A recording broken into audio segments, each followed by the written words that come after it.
শিক্ষার্থীদের উচ্ছ্বাসে মাতোয়ারা BGMEA complex auditorium. টানা ৪ শিক্ষাবর্ষে নিজেদের শেখা অবশেষে পেল হাতে কলমে রূপ। গতকাল ছিল Santa Mariam university of creative টেকনোলজির ফ্যাশন ডিজাইন অ্যান্ড টেকনোলজি বিভাগের ৪২তম graduation fashion show, a celebration of innovation, identity and artistry. এই থিমে আয়োজন করা হয় এক জমকালো অনুষ্ঠানের। গ্র্যাজুয়েটদের হাতে তুলে দেওয়া হয় ক্রেস্ট।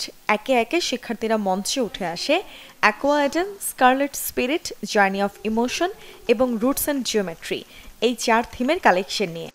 ট্রেডিশনাল দিয়ে আমরা স্টার্ট করেছি, যেখানে হচ্ছে আমাদের কালচারটাকে হচ্ছে সামনে রেখে তারপরে হচ্ছে আমরা কিছু মিক্স কালচারে গেছি, যেখানে হচ্ছে বিভিন্ন চাইনিজ কালচার সহ বিভিন্ন টার্কিশ কালচার, এগুলোর ব্লেন্ডিংটা আমাদের সাথে, আমাদের কালচারের সাথে ওই সব কালচারের ব্লেন্ডিং মানে ফিউশন ওয়্যারের মাধ্যমে আমরা দেখানোর চেষ্টা করেছি। গোটা আয়োজন জুড়ে নবীন শিক্ষার্থীদের সাথে জড়ো হন ডিপার্টমেন্টের অ্যালামনাইরাও। নবীন প্রবীণের এই মেলবন্ধন শিক্ষকদের জন্য আনন্দের এবং গর্বের।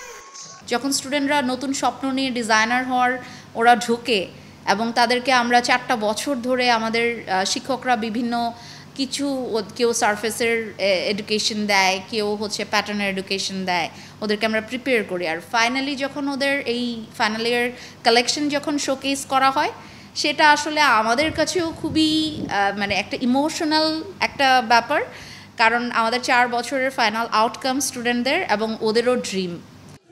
অনুষ্ঠানে আগত অতিথিরা নতুন দিনের ভবিষ্যৎ ডিজাইনারদের সৃজনশীলতা এবং বাংলাদেশি ফ্যাশন শিল্পে নেতৃত্ব গঠনের আহ্বানও জানান। মুর্ছনৈশী, চ্যানেল 24, ঢাকা।